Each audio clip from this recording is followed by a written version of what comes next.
Dairy is here with us. He was a great man, called me the other day and wanted a meeting with the Ola community. Wanted to find out about our feelings about the levy and what has transpired in the first one going down.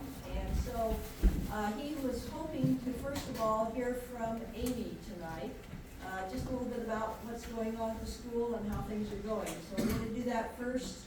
Then we'll turn the mic over to Terry for a few minutes, and then I have a written statement that I need to read in regards to that people have given me input. Some people that aren't here, some people had some surgery and so on.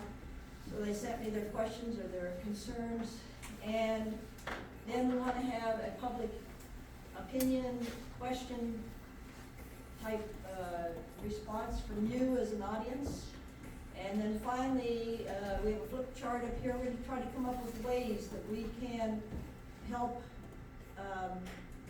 with getting a levy passed. We do need one. There's no doubt about that. But we need to see what we can do as a community and what the board can do as an entity to make that happen. And so I'm going to start with Amy. Thank you. I didn't know I was first up or up, but that's right. First off, I want to say thank you all for coming, and thank you once again for supporting the school and the community, because the school and the community are so linked. I want to talk to you a little bit about what's been going on up there. First off, it is a beautiful school, and if you have not been inside, you should come. It is beautiful.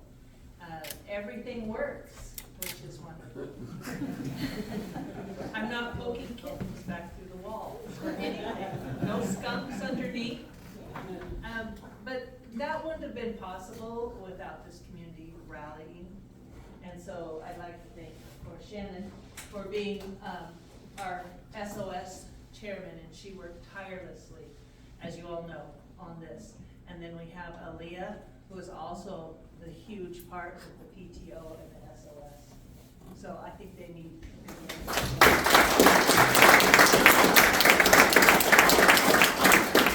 We had the Easter egg hunt today. We had lots of people up there helping out. Again, that was wonderful to have our families coming back in and helping at the school also. We still have a few things that need done on the school. As most of you know, we're working on the siding. I believe that's set for this summer, and that's a go.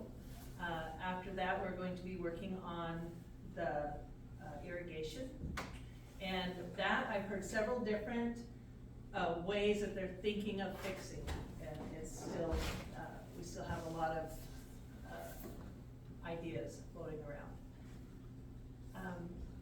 When I talk to people when the levy didn't pass, the thing that I was most shocked about, was not only in this community but in other communities, is how many people didn't know about the vote. I was shocked. They didn't know that that vote was up, and they didn't vote.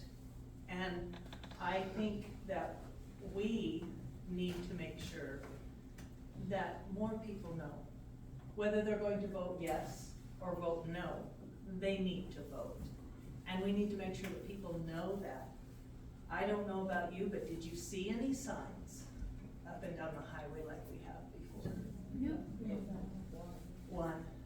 I had so many people say that they would have voted if they had known. And I really think that's where we really need to work on getting the word out. No matter what your vote is, we need to vote. Kind of got me on the last minute here. I do want to say that with our new board and administration, that it has eased my job as a teacher amazingly. I have all the curriculum I need. I have every bit of support that I need. If something's going on, I can call down there and say, this is happening, and I have help and I have support. this has been some of the best years of teaching in Ola, because we had a fight. We all know that we had a fight for a while. And it has cycled. But right now, I am telling you that the students at Ola School, they are getting the best. They really are. We're getting everything we need. We're not being left out. We're getting our curriculum. We're getting our technology. And I want you to be aware of that when we're looking at these levies also, is that we don't want to lose that momentum of what we have. The other thing that I talked to people about with the levy was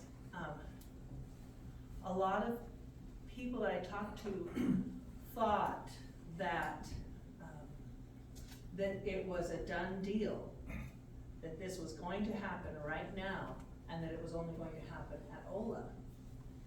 And we need to remember that this district is bigger than Ola. Of course, we're wonderful, but this district is bigger than Ola. This district includes Sweet and Shadow Butte and Butte View, who has, oh my goodness, something like 120 new students coming in this year. New students. With all those housing developments that are there, they're coming into our schools. And where are we going to get the desks? Where are we going to get the curriculum? This is bigger than just Ola.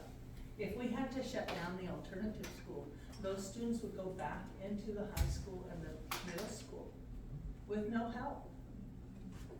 And you know what it's like, what I have struggled with no help. Thank you, Laura. She came back this year. There is no help.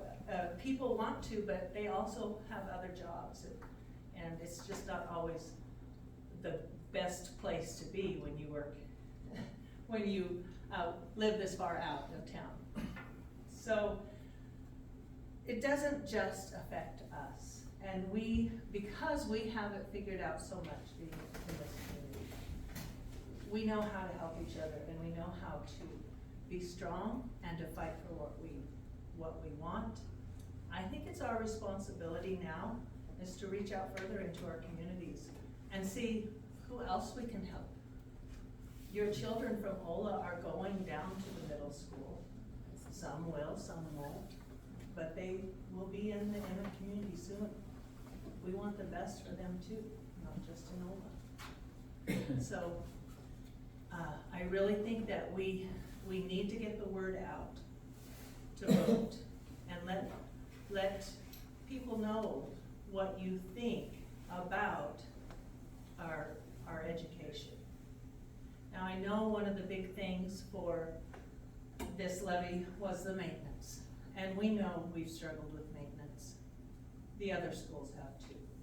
I don't know if you were ever in the Sweet School when it rained, but every teacher had 4 or 5 buckets in their classroom that they would move around. Now they have a roof. It's happening slowly. Maintenance has been an issue, and we do need to work on that. But we don't want to throw the baby out with the bathwater. Yes, we need to work on maintenance, but right now in our classrooms, we are doing some amazing things in Emmett. So please think of that. Don't pitch everything all into one ball and throw it out the window. We are doing good things, and it's showing at Ola. We're just really excited. And so I want to thank you and your board for helping us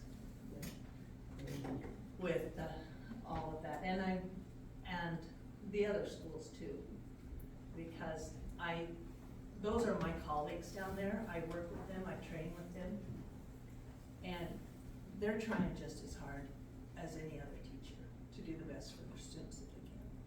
So we need to think here in our community what we can do, but we also have a responsibility, I feel, now to branch out into the rest of the other communities and help them too. Should I clap? Yes.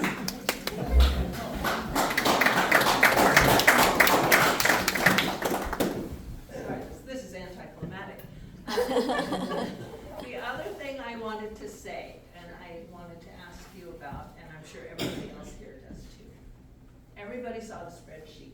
And man, the phones were ringing off the hooks, right, about the changes that would have to be made if we didn't pass a levy.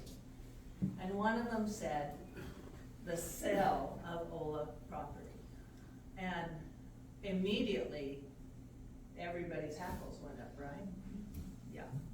Well, when I was asked by a person below why I felt that that might have been such a negative, why people were so negative about it, I said, well, when you tell people that you're going to sell the property, that will turn people off. And it turns out, as I understand it, that that was not the idea. It was miswritten. And what I understood was, if the absolute worst of the worst happened, and Ola had to go down to suite, if that just happened, then the school would be rented, kept by the district, not sold, but it would be rented to people to use, like, you know how suite is used as a church on Sundays or for clubs. Is that true? Is that what I understand? I wish I could say yes, but it's not what I haven't been privy to that conversation. Okay. But I'm glad to Well, hear it. well, that was one thing I heard, and so I think we absolutely need some clarification on that. Because You bet. we absolutely need some clarification on that. But again, I want to leave us with a positive note about all the good things that are happening. And I know it's not moving as fast as some people want it to move, but it is moving, and we're making great progress. And it's a great day to be in Ola. Thank you, Amy. Terry, you had some things you wanted to share with us, that you'd like to step up here and do that? Where does one start? You know, I've been with you people for some time now and watched the evolution of this community bring to the surface not only your needs, but a solution to your needs.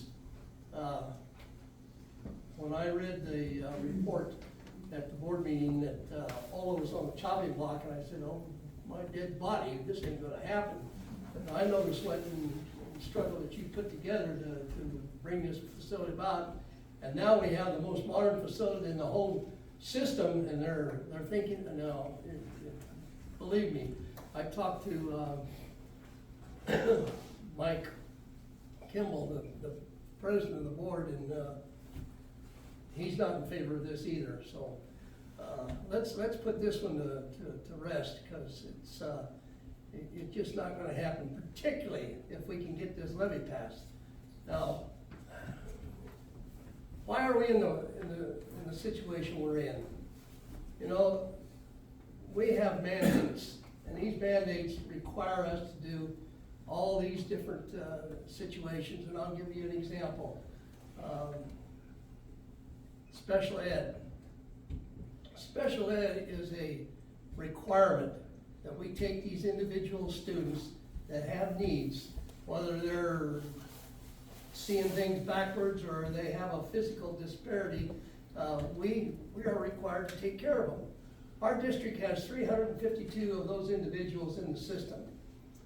That represents about 13.5% of our student body, which is higher than the state average.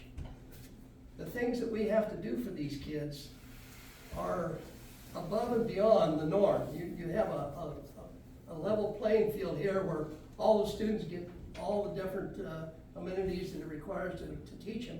Well, the special ed, it just goes right on up. And I don't know if you people realize it, but we have to take care of these students until they're 21 years old. We got 6 of them at the high school, and we have to change their diapers. We have to help feed them. That's our responsibility. But the state doesn't give us any money from it. That money comes from you people. That's what your tax dollars pay for. And it's a hard pill for me to swallow, but, you know, at the middle school, we've got one room with, I think there's 4 children in it, but 3 adults are taking care of those 4 children. That's $100,000 worth of labor that's taking care of 4 kids.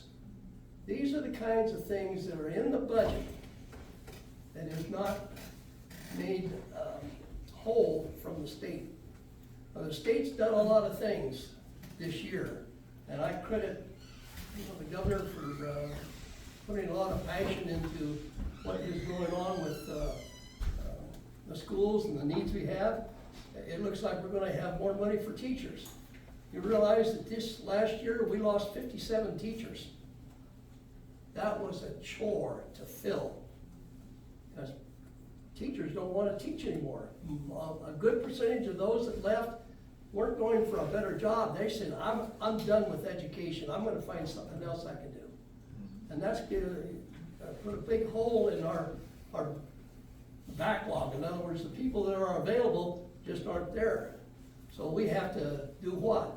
We have to pay them more money. We have to give them better working conditions, better benefits, health insurance, and so forth. I've been struggling. One of the things I think that we should do for these teachers, particularly the younger ones, childcare. We need to find a way to put childcare into our school system so these teachers are close to their kin, and their kin and their kids are close to the teachers. I just see a win-win there, and why I am passionate about it. I've got family in the Portland area that is teaching 3rd grade. The husband and wife, they got 2 kids, and she called me here 3 or 4 months back and said, "Grandpa, we aren't going to make it." I said, "What's the problem?" She said, "I'm paying $2,500 a month for child care. If we can find a way to augment that to where the parents are close to the kids, and it's, we've got facilities that we can work together, we're working on that. Will it happen? I don't know. But as a board member, I see that as a benefit to families. But kids that are closer to their parents, they can handle these emergencies that we all know.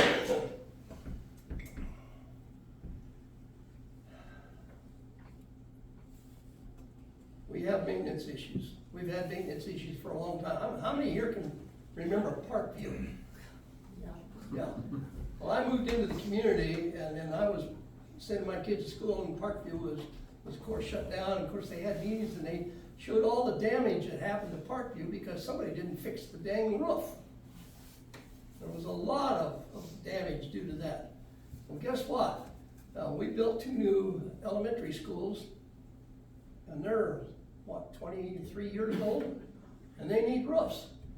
Well, darn roofs are about $250,000, $300,000, give or take a little there, and we don't have the money. That's what the levy's for. That's what we need, that levy.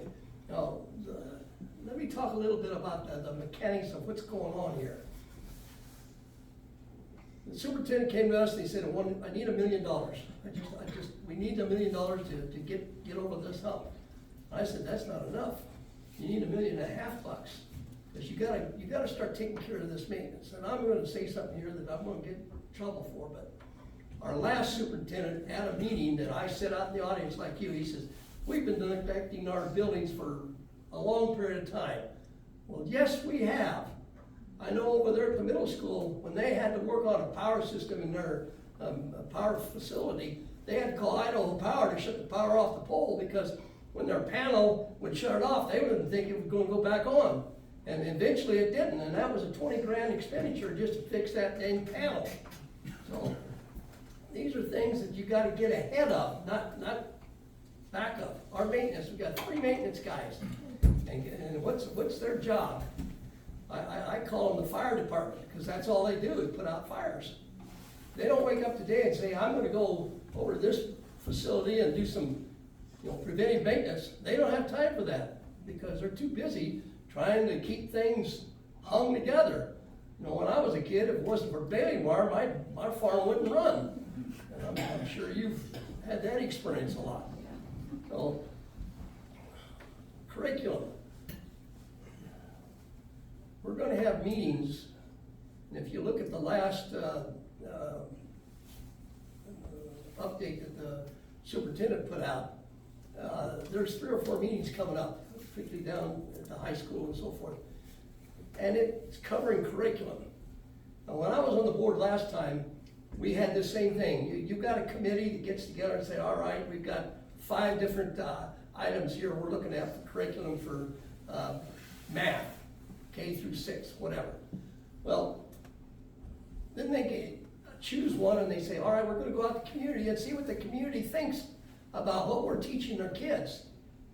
How many people do you think showed up for that thing when I was last on the board?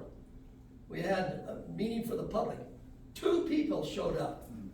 And yet you people complain about the curriculum, but you're not there to give your critics a knowledge of what you think or don't think about the curriculum. These meetings are gonna go on later on this month, and it behooves you to see what we're buying, because curriculum is not cheap.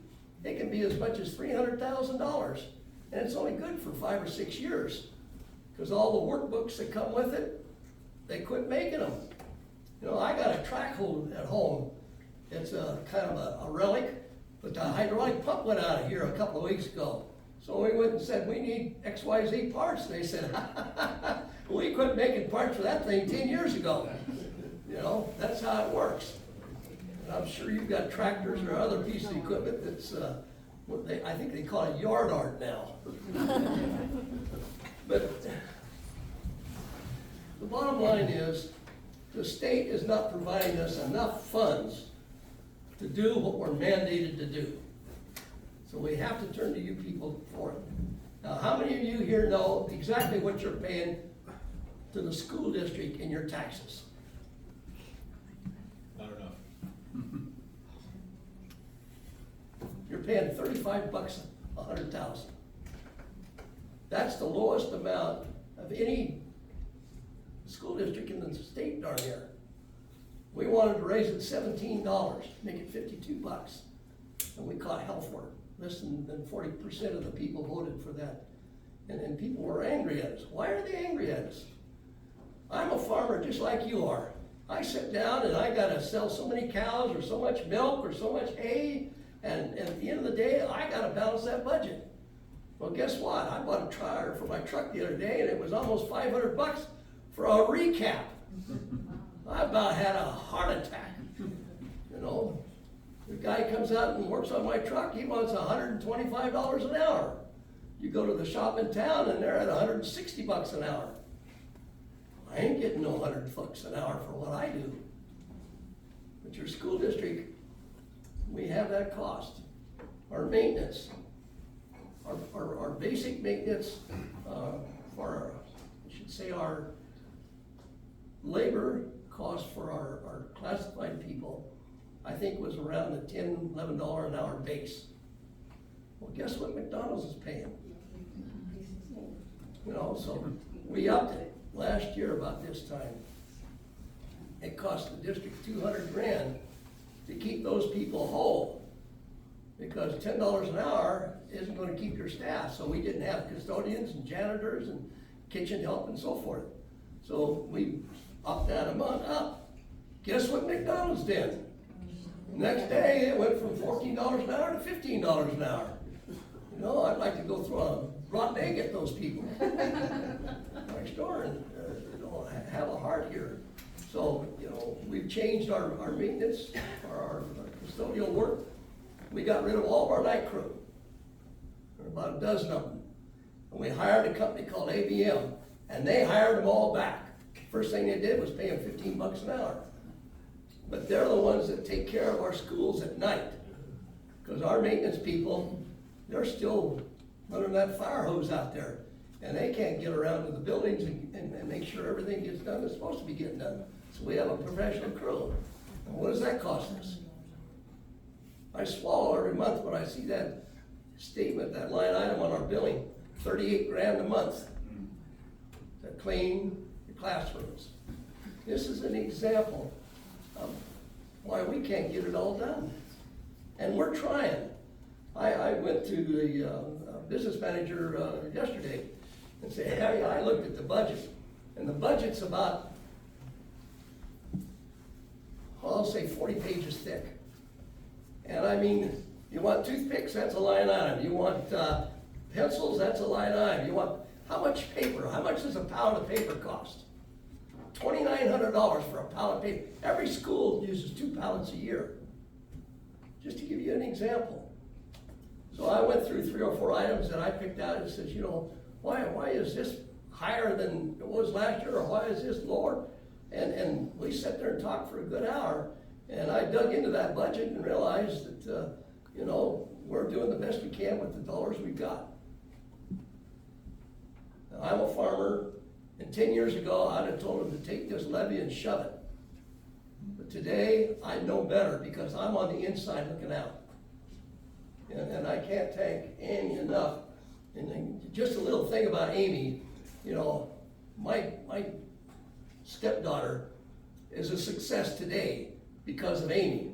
Amy signs, and she was the interpreter for my stepdaughter when she was going to school, and now she is a professor at BSU. Thank you, Amy. People got lots of questions, and I'll do the best I can to answer, but I'm trying to give you a flavor of the month of, what's the bottom line here, and you've got a board that's conscious. They don't want to spend a dime more than they have to. But just like that special ed, you got those 350 kids that absolutely need help, and that's what we're here for. Thank you, Jerry. Well, I'm in a quandary now, because I have a 20-minute statement that I wanted to read tonight. And some of it was rehash, and I sat here and I've tried to figure out what I should say and what I shouldn't say. I have a thesis statement to start off with. The Ola community cannot trust the Emmett School District Administration or its Board of Trustees to be transparent, let alone do the right thing by Ola or any taxpayer in the district. Now that was my thesis statement to start. And I have examples of that. I have bank accounts that people didn't have oversight for. I have PERDA employees who were paid out of Emmett School District money to the tune of almost $50,000, and they were never, ever Emmett employees. They were PERDA employees. I have situations where a superintendent comes and asks for an emergency levy, and he didn't need it. I don't know what the motives were, but he came with the next meeting and he showed that most of the items had been paid for. That's not an emergency levy. That's poor management. It just seems like, and I know I'm beating a dead horse here probably, but it just seems like to me that there's been no care given to the fact that this has been a mismanaged district for years, and in many ways a very corrupt district. And I've been looking at this since 2017, 2018. So is Susan Jacobus. We worked on this from the very beginning when we started. And we came across things that would make your hair curl. We've had letters that have gone to the governor. We've got letters that went to the ethics committee, and because of insider situations where the former superintendent had people in the education department that were doing things for him instead of for us, he got away with a lot of stuff. Now you say, well, that's in the past. Well, is it?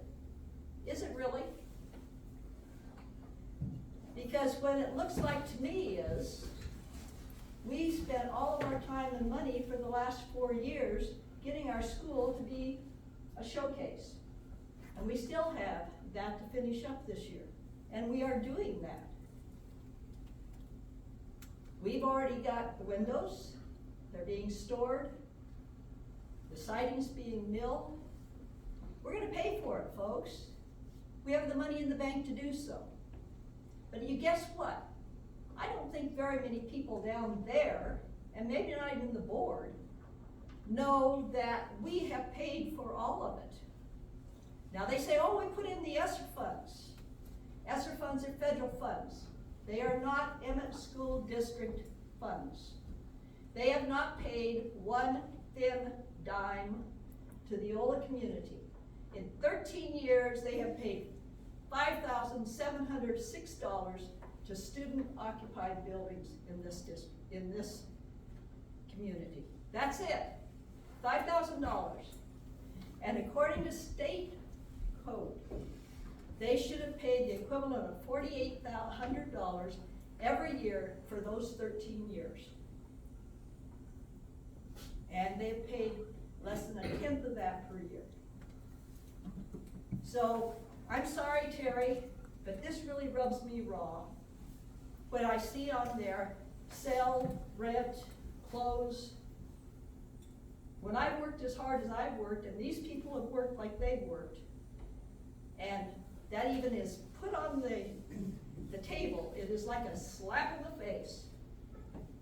And it really ticks me off. And there are so many things that haven't been looked at.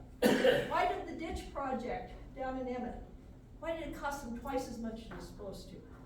$900,000 to redo that roof at the high school, and the way it looks today is absolutely embarrassing. Where is the oversight? Where is the management in the district? Who is doing the job of seeing what needs to be done, pre-planning, having a plan, having a maintenance spreadsheet that shows this school got this much money according to their square footage. This is what we did with that money this year. This is how much is left over to be carried over for that school the next year, not some other school. Where did our money go? There's $62,000 that we should have had. The present superintendent promised me $50,000 for this project.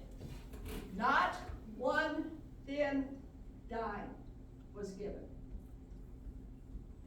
So you can see why I'm a little passionate about the fact that I would love to just be supportive of levy. And to tell you quite frankly, the last two votes, this one and the bond vote, I voted against because of the things I'm telling you right now. Those are the first votes in 50 years of voting that I have ever voted against anything for schools. In 50 years. But I cannot sit here and continue to allow the corrupt situation to go on. And it is. And I'm sorry, we've been to the Attorney General. We'll have to go back again to the new one, I guess. The comptroller, according to word that we got, is putting out the LUMA project, where they're gonna put transparent funding on every school district on the website. Guess what school was one of 3 who are being very reluctant to turn in their financial reports? And when a person from the comptroller's office called and asked an employee at the school district, the district employee said, well, do we have to turn in everything, or can we keep our little black book secret? Now, what does that say to you? That throws all kinds of red flags in my face. So, we need to be audited. The thing I want to see on that chart tonight, when we get to doing positives, is the board is willing to do a financial forensic audit and put this stuff to rest. If they're not willing to do that, they will never, ever get my support. I will not vote for them. Because they are not cleaning up the mess, they are not making people accountable, they are not showing how maintenance is being used. That is not the way to run a school district, and I've been around a lot of them over the years. So that's my take on things. I didn't intend to do this way. I was gonna bore you with 22 minutes of reading. But this community has more than done their share. We built a $15,000 building up there for nothing. The school district didn't pay a dime for that. What do you think Laura and Moore Cunningham Foundation thinks when they see close the oldest school? Sell the property. You think maybe there might be some civil suits coming? If I were a big donor, I'd be looking at that. Because you know what? The district hasn't done anything. We've done all the work. The property has gone from something that could be bulldozed up to something that's worth over $1 million. And they've done nothing.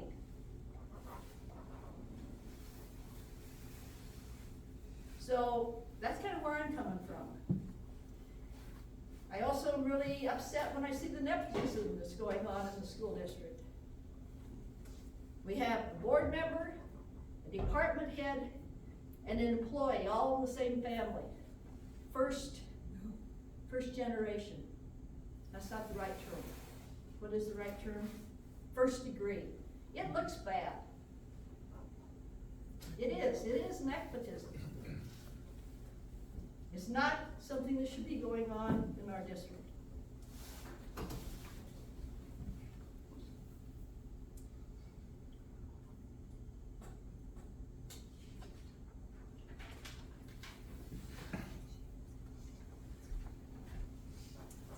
You know, they made the claim on that proposed cut sheet. They were to save money.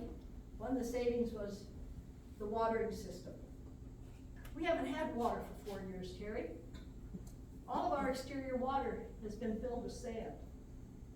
We got the pump fixed, we thought the water would come on. No, they didn't start the system up again. They didn't clean the lines out.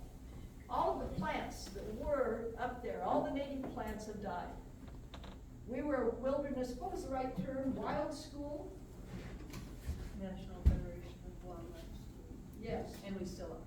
Well, we still are, but what is our amount of vegetation we have left? We're working on that. By the way, Earth Day is coming up. Please come with your plans. I got you a place to put that in. All right, so that's been an issue. They said they were gonna save on maintenance costs. Well, I've already told you. They paid the equivalent of $440 per year for 13 years for maintenance for our student occupied building. And how are they saving $4,500 for the year? Well, they couldn't even pay $1 for the rental of the Yes, hall. they never paid on this hall. $27 is all the district was supposed to pay for rent of the hall for 2 years and 3 months. And they have not paid that bill. $27. No way. Yes, our treasurer is sitting right here. You I can remember verify. when you people made that offer, and I said, $1? I'd charge $1,000 a month. $72,000 is what a portable was gonna cost to put up on our property while they fixed the school. We decided to save them that money. Did we see any of that money come back to us? No.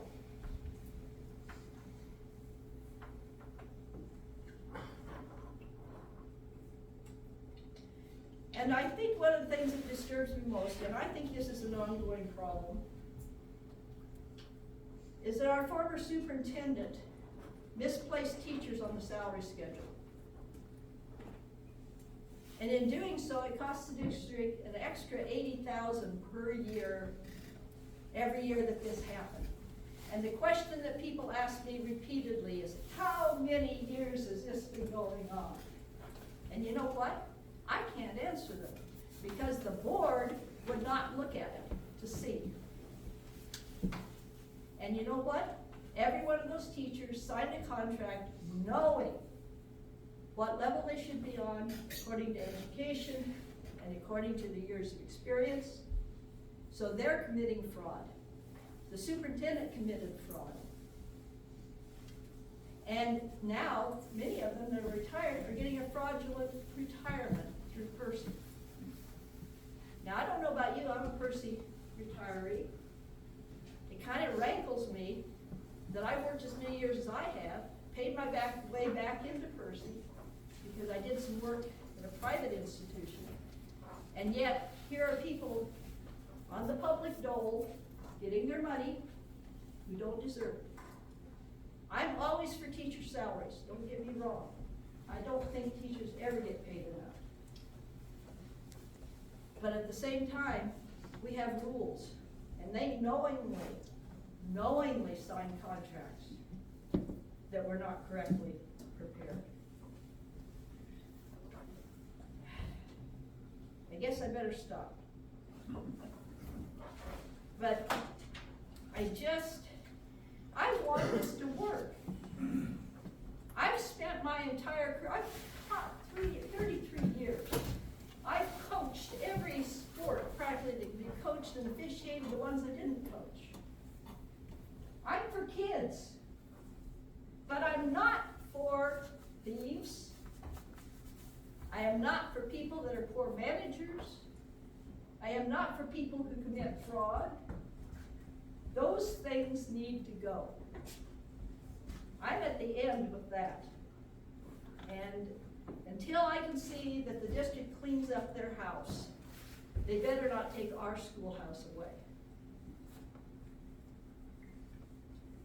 All right, I'm going to open the floor for questions or things that you